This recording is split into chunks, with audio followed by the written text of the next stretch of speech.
Hi, Carter. We're going to read Chapter 10, Rules of the Labyrinth.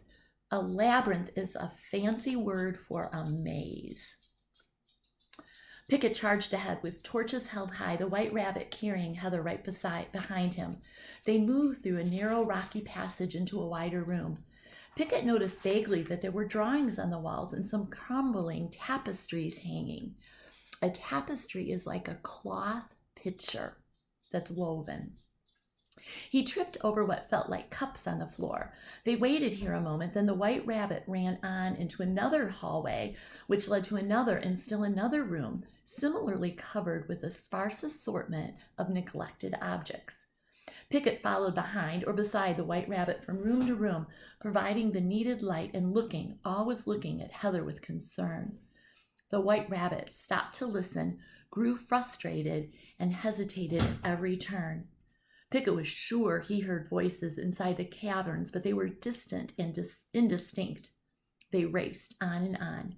Pickett stayed quiet, but he heard the white rabbit's mumbling sighs, saw his eyes darting all around in futility. Finally, after speeding through countless corridors or hallways, they came to another cave that looked like the first entrance at the third mound where Heather had been rescued. They crept up, and Pickett looked out the tiny entrance, which had been covered with large rocks and was impossible for any of them to get through. Pickett peered out, but didn't see any sign of the wolves or Uncle Wilfred. He shook his head. The white rabbit hesitated. He seemed to be deciding between trying to force his exit, which seemed impossible to Pickett, or surrendering to the frustrating hunt for another exit in the dim, damp passage of the cave. He was also struggling with Heather. He was very strong, but he did have his limits.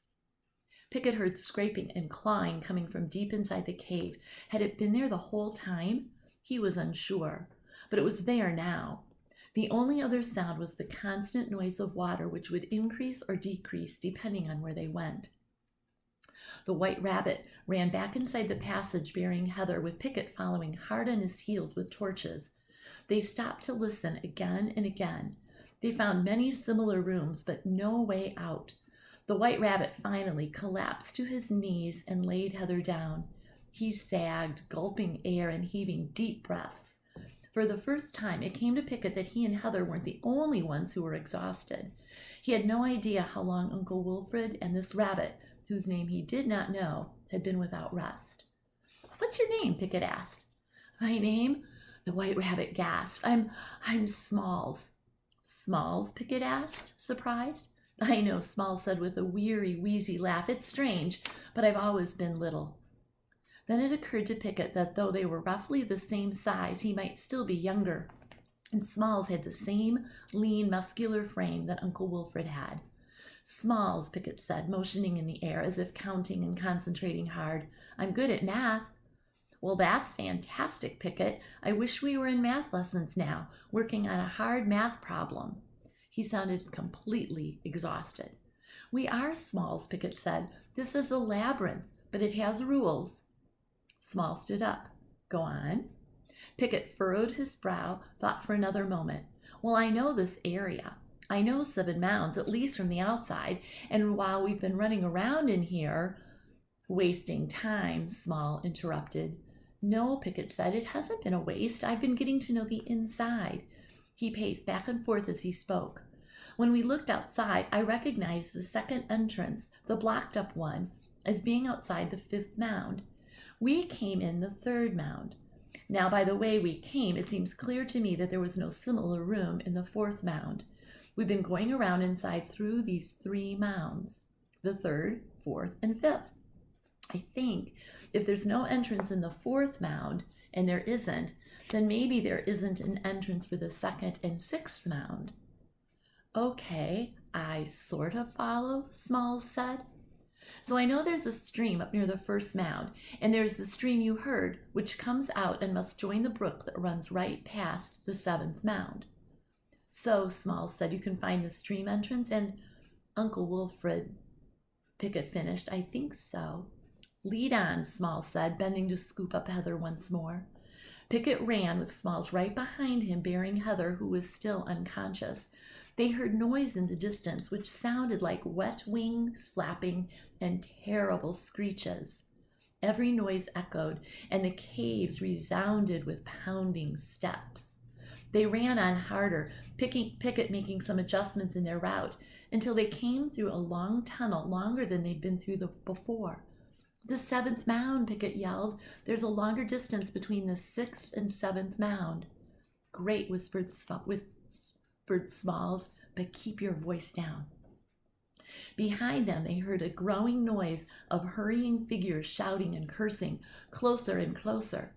Pickett led them through still more rooms and passages, always climbing higher and higher, before finally coming to a halt before an open space.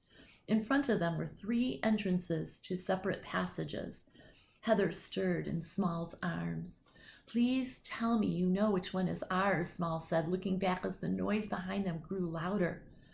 Pickett paced and rubbed his eyes, shaking his head. "I don't have it, Smalls," he said, peering over his shoulder down the corridor, as if he expected to burst with birds and wolves at any moment. "Get it quick," Smalls cried over the crashing noise echoing in the endless series of cave passages. "I can't," Pickett cried, crouching to the ground and rubbing his head, defeated. "If we choose badly, there's no telling what's down the wrong passage. Have you looked at some of the wall hangings there? It's not a safe place." "Agreed." "I'm sorry," Pickett said. "I can't solve it." "Then we'll do what I usually did in math," Smalls said. "What's that?" Pickett said. "We'll just guess," Smalls cried, and he shoved Pickett into the middle tunnel. Pickett heard him slide in with Heather behind him. Sliding, unable to slow down, they were on smooth, slippery rock, spiraling down and down. More and more water seeped into the tunnel the further they slid, so they picked up speed on the increasingly slippery surface. Pickett tried to see if Heather was okay behind him, but as he twisted to look, one of the torches he was holding was extinguished. He threw it ahead of him and worked to protect the flame of their last torch. That was the only way they could see. He would have to trust Heather to Small's strong little arms. He could not let their only light go out in the middle of an underground labyrinth. They picked up more and more speed, and the tunnel steepened. Pickett tried to control how fast he slid, but he couldn't. It grew wetter still as more water rushed in from unseen underground streams. "This is a drain. How full will it get?" Pickett struggled to stay upright and keep the flame of his torch from going out, but it was impossible. He squirmed and gripped for the sides, trying to shield the flame, but he could not. A quiet hiss, and all was black. They were underground, almost underwater, falling down a narrow tunnel of rock, and the fire of their only light was put out. Pickett cried out as he slid wildly in total darkness. The tunnel grew steeper still until it finally ended, and Pickett shot into thin air. That's the end of chapter 10. Love you, buddy.